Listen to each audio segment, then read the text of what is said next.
SIR form भरवाने के कार्य में लगी एक शिक्षा मित्र की संदिग्ध परिस्थिति में मौत, कुएं में मिला शव। मृतक के परिजनों ने एसआईआर कार्य के बोझ के कारण आत्महत्या की जताई आशंका। महोबा जिले के श्रीनगर क्षेत्र के पवा गांव में मतदाता सूची गहन पुनरीक्षण एसआईआर फॉर्म भरवाने में जुटे एक शिक्षा मित्र की संदिग्ध परिस्थिति में मौत हो गई।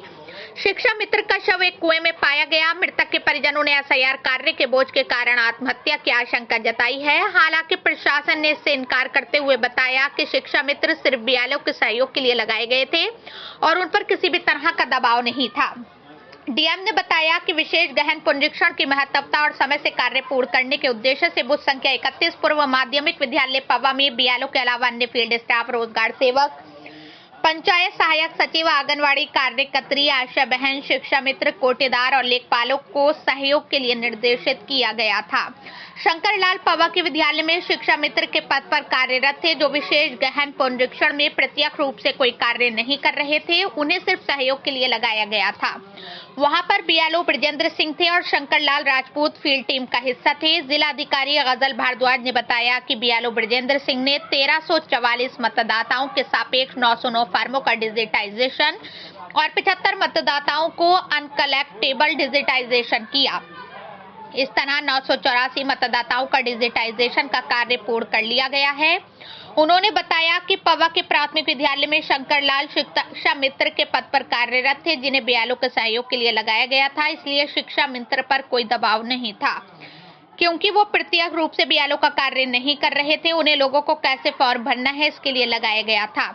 पवा गांव में किसी पर भी कोई कार्यवाही की सूचना भी नहीं मिली है, जिससे कि पता चले कि वहां की बीएलओ टीम दबाव में काम कर रही थी। डीएम ने बताया कि शिक्षा मित्र का पोस्टमार्टम कराया गया है। पोस्टमार्टम रिपोर्ट के बाद स्थिति और स्पष्ट हो जाएगी। पद पे तैनात थे, क्या क्या कुछ हुआ है? आज दिनांक 3/12/2025 में ग्राम पवा में एक कुएं में एक शव की सूचना प्राप्त हुई, जिस पर जानकारी करने पर यह प्रकाश में आया कि यह शव वहां के प्राइमरी स्कूल के एक शिक्षा मित्र श्री शंकर लाल जी का आइडेंटिफाई हुआ है। जो गांव पवा है वहां पर दो बूथ्स हैं, भाग संख्या 31 और भाग संख्या 32। भाग संख्या 31 के जो बीएलओ हैं वो श्री ब्रजेंद्र सिंह जी हैं, और जो कि एक अनुदेशक हैं, और भाग संख्या 32 जो पवा में है उसके जो बीएलओ हैं वो श्री ब्रजेंद्र राजपूत जी हैं।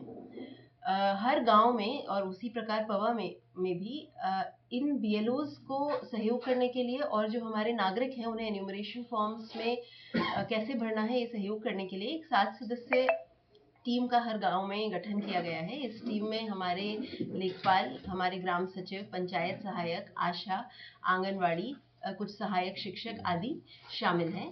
तो ग्राम पवा का जो भाग संख्या 31 है, जिसमें बीएलओ श्री ब्रजेंद्र सिंह जी हैं, उसमें श्री शंकर लाल जी, जिनका शव अभी प्राप्त हुआ है, वो इसी सहायक टीम का एक हिस्सा थे। और किसी भी प्रकार से प्रत्यक्ष रूप से जो ये सहायक टीम है, ये बीएलओ के कार्य में किसी प्रकार से प्रत्यक्ष रूप में पार्टिसिपेट नहीं करती है, बल्कि ये बीएलओ को टेक्निकल सपोर्ट और जो ग्रामवासी हैं उनको जागरूक करने का कार्य करती है और उनको गाइड करने का कार्य भी करती है कि किस प्रकार से फॉर्म भरना है। तो इसी संबंध में ये भी मैं अवगत कराना चाहूँगी कि जो हमारी बूथ संख्या 31 है उसकी प्रोग्रेस भी उसके बीएलओ द्वारा बहुत अच्छी है, और करंटली 73% के आसपास वहाँ पर डिजिटाइजेशन हो चुका है।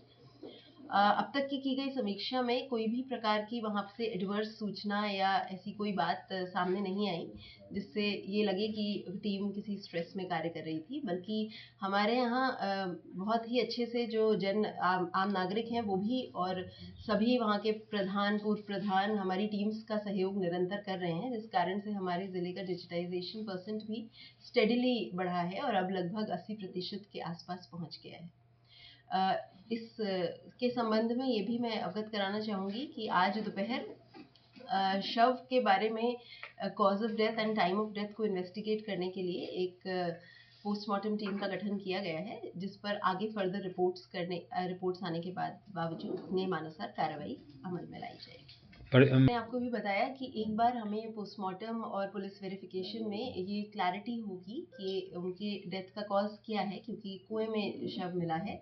जी। और ये भी बताया जा रहा है कि वो 1-2 दिन से जानकारी उनकी नहीं हो रही थी। तो एक बार ये बात जो भी जांच में सामने आते हैं तथ्य, उसके अनुसार इसमें कार्रवाई की जाएगी। Thank you.